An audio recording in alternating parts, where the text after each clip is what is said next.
Zero kilometre presents audio story. আমাদের আজকের গল্পটি সাইকোলজিক্যাল ফিকশন টাইপের। গল্পের নাম আলোর পথের যাত্রী। লিখেছেন আরাফাত বাপ্পি। গল্প পাঠে আছি আমি সুরুজ মিয়া। শুরু করার পূর্বে নিবেদন থাকবে, যারা গল্পটি আমাদের পেজ থেকে শুনছেন তারা পেজটি ফলো করে রাখুন, এবং যারা ইউটিউবে শুনছেন তারা চ্যানেলটিকে সাবস্ক্রাইব করে রাখুন। ঘুটঘুটে অন্ধকার, দিশেহারা পথিকের মতো হাঁটছি। কোন দিকে হাঁটছি বুঝতে পারছি না। জ্যোৎস্নাবিহীন নিকষ কালো অমাবস্যা। তারাগুলোও যেন আজ মিটমিট করে জ্বলছে না, কেমন যেন ঘোলাটে হয়ে আছে চারপাশ। সাধারণত অন্ধকারে ও অদৃশ্য আলোয় চারপাশের সবকিছু মোটামুটি ঠাহর করা যায়, কিন্তু এ কেমন অন্ধকার! হাঁটতে হাঁটতে পিচঢালা রাস্তার গুঁড়ো পাথরের কণার কড়মড় শব্দ ছাড়া দূর দূর পর্যন্ত কোনো শব্দ নেই। পেনপিতম নিস্তব্ধতা। হঠাৎ করে সম্ভবত পাশের কোনো ঝোপ থেকে খসখস শব্দ হলো। শেয়াল নয়তো। অনেকদিন আগে খুব কাছ থেকে শেয়াল দেখার সুযোগ হয়েছিল। সেদিনও রাত ছিল। এক মাঠে আমি আর এক বন্ধু নিরিবিলি গল্প করছিলাম। পাশের এক ঝোপ থেকে হঠাৎ করে একটা শেয়াল বেরিয়ে এলো। অন্ধকারে চোখ জোড়া জলজল করছিল এবং হালকা আলোয় তার লোমশ শরীর দেখতে পাচ্ছিলাম।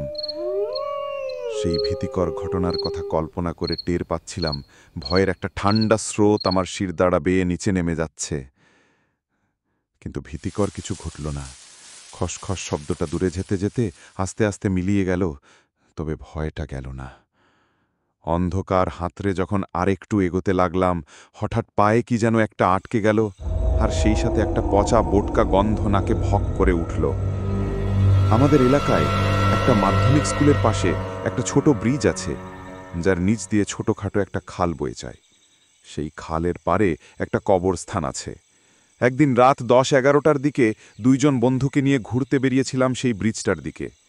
ব্রিজের কাছাকাছি যাওয়ার পর সম্ভবত কবরস্থান থেকে ঠিক এইরকম পচা বোটকা গন্ধ পেয়েছিলাম। ভয়ে সেদিন হৃৎস্পন্দন বন্ধ হয়ে যাওয়ার উপক্রম হয়েছিল। সেই ভীতিকর স্মৃতির কথা চিন্তা করতে করতে আর মনে জমানো অবশিষ্ট সাহসটাকে পুঁজি বানিয়ে রাস্তায় পড়ে থাকা পচা বস্তুটাকে পিছনে ফেলে সামনের দিকে এগোতে লাগলাম। হে পথের যেন আর শেষ নেই। তৃষ্ণায় বুক ফেটে যাচ্ছে, ভয়ে শরীর অসাড় হয়ে যাচ্ছে। এক ফোঁটা শক্তি আর যেন অবশিষ্ট নেই। ঠিক এমন সময় রাস্তার ভাঙা অংশে পা ফুচকে নিচে পড়ে যেতে গিয়ে পতন ঠেকালাম আর ঘাস ধরে ঝুলে রইলাম। নিচের গভীর খাদ অন্ধকারে না দেখলেও টের পাচ্ছিলাম। আস্তে আস্তে উপরে ওঠার চেষ্টা করছিলাম। এমন সময় খুব ঠান্ডা একটা হাতের স্পর্শ আমার পায়ে অনুভব করলাম, যা আমাকে ধীরে ধীরে নিচের দিকে নিয়ে যাওয়ার চেষ্টা করছে। ভয় আর আতঙ্ক যখন সর্বোচ্চ পর্যায়ে, ঠিক এমন মুহূর্তে ঘুমটা ভেঙে গেল। ভয় তখনও হৃৎপিণ্ডের ধিমি ধিমি শব্দ খুব জোরে আর দ্রুত হচ্ছিল। দুঃস্বপ্ন দেখছিলাম এতক্ষণ। ভোরের আলো মাত্র ফুটতে শুরু করেছে। কিছুক্ষণের মাঝেই সূর্যের আলো উকি দেবে পূব আকাশে।